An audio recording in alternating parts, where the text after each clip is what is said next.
जहाँ विश्वास वहीं पे घात कहिला खुल्लम खुल्ला बात यार सब लोग मतलबी बा यार सब लोग मतलबी बा भरल बा दोगलन से संसार यार सब लोग मतलबी बा।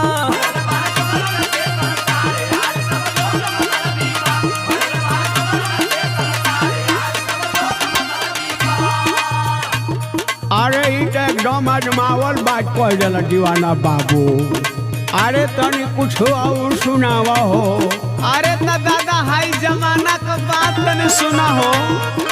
काम परे तो सब केहू गधा के बाप बनावे